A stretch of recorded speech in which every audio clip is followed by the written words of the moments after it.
process. No, I don't know. I think that these large companies, SAP, whatever, have to throw away the corporate manual. They have to allow the individual groups that are in charge of any single project or any line or any manufacturing to do the best that they think is needed to make that a better product or service, and just let them do it. I don't know, you've got to give the autonomy to them. You've got to say, I'm not going to control this. Management has this thing where they want to control and be in charge of every idea, but they can't, especially in these large companies. How on earth could I know what 40,000 people are doing, what 40,000 customers want, what the best thing is, and what the problem is at the line? I can't. The idea of control is lunacy. It's just ridiculous. It's just stupid. And yet we try to think that we have it.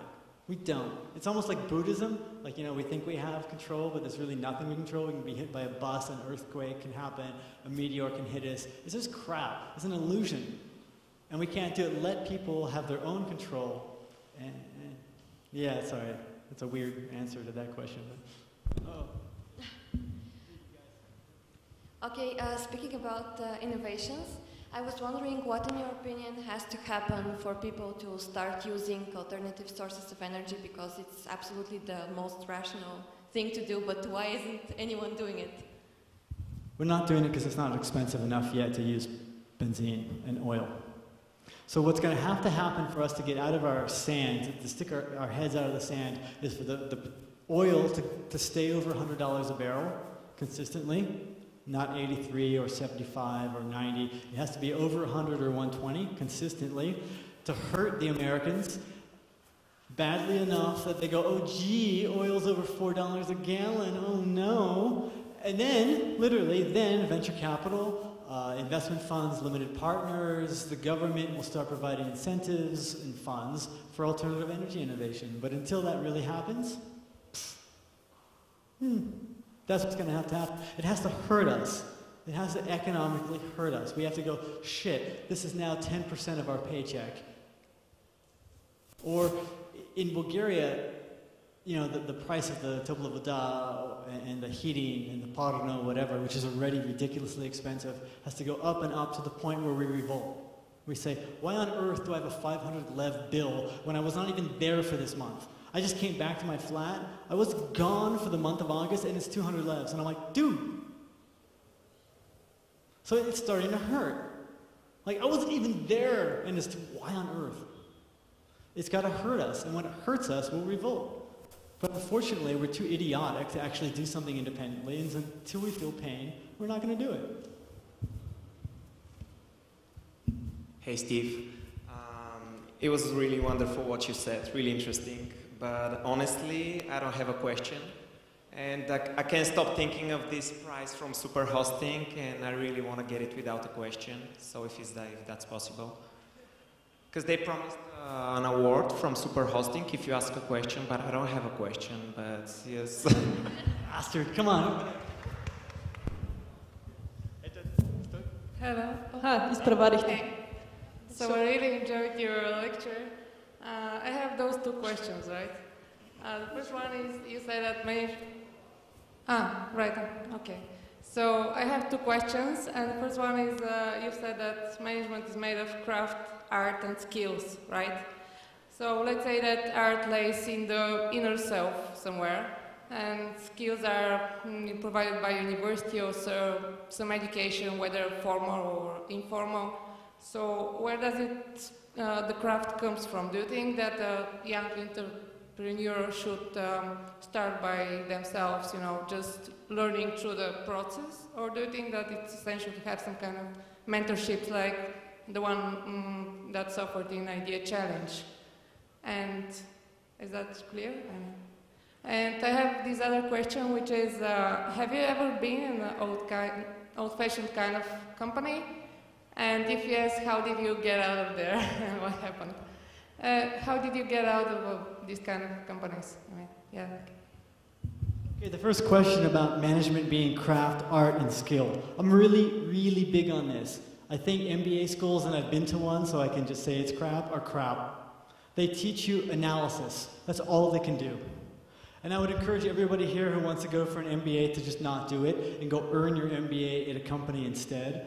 Maybe that sounds bad if there's a rector or some sort of dean here that's not going to hire me again. But it's crap. They teach you analytical skills. That's all they can do. So craft comes from actually doing something. So for example, I worked at a welding company making machinery, welding bathroom parts, right?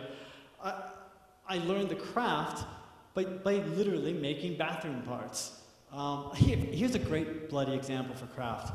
I work with a global freight forwarder. They're huge. They're like 30 billion euros of revenue. Their CEO, one of their previous CEOs, was the one I respected most.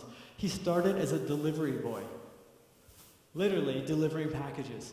And he worked his way up. And when he got to become CEO, he had this like phrase that I thought was amazing. And at first I thought it was crazy. He said, I make 50% of my decisions on gut instinct. And I was like, dude, that's insane. That's really idiotic. But now I'm like, no, that's fucking brilliant. Because he understands the industry. Like if you think about it, Garry Kasparov, right? This old chess player. People say that you can, most on average, have 2 moves ahead. So like, you think of your move, and then every possible move your competitor can make, and then every move you could make to that competitor, and then their moves. So that's 2 moves ahead. And they say that Garry Kasparov could do 4 moves ahead, which is pretty good. Like every combination, 4 moves ahead. And then he played Big Blue, which 25 years ago could do 4 moves ahead. It was this, IBM computer. And then over the years, it went to 8, to 12, to 100, to 1,000 moves ahead, to 20,000, to 100,000, to 500,000, to 1 million, to 2 million, to 4 million moves ahead. And the last time Garry Kasparov played Big Blue, what happened? It did like 4 million moves ahead or something. You calculate all these things and have every master chess player's game in its memory. It won 3 times, he won twice, and there was 1 draw. How on earth, when it can think 4 million moves ahead and he can think 4, could he win? This is the art part, when you combine the craft and the art and the skill. This is the art and the craft. This is his intuition. That was the difference between him and Big Blue. And it's this intuition, this just learning from a company by being in that industry. And this is one of those things that annoys me in management where they're like, oh, just because you were the CEO at Disney, you can be a great CEO over at Boeing. Because you've got great results at Disney, you can be great at Boeing. No! I think that's bullshit. Just because you're good in one industry does not mean you're going to be good in another industry. Because you had results in one doesn't mean you're going to have results in another. So for craft, you learn it by literally having to do it. Sorry. Sorry to interrupt, but my idea was for people like most of the people in this room who have no previous experience. Would you like advise them to rush into something and try it by their own and learn through the process? Or do you think it's better to try build an experience in a company or? Yeah, well, I would say it's actually good to go work at a company for a while. So yes, I've worked in some shitty companies. Like I worked at a call center called Walker Research in college. It was hideous. It was awful. Like, I had these 15-minute breaks, I had to be there at 9, I had to say exactly the script, even though if I knew the script was stupid. Yeah, and how did I leave? One day we just got up, and after about a month and a half, and was like, this is just idiotic and stupid, and I quit. But then I worked at, for example, this welding company for 6 months, and I worked really well, and this is a real story. I actually worked making bathroom fans and air hoods and other stupid welding things, right? And I had a great time. I guess I've told the story in class, but I had a great time. I loved it. I don't know why, because I was going to school for my MBA or whatever the hell it was.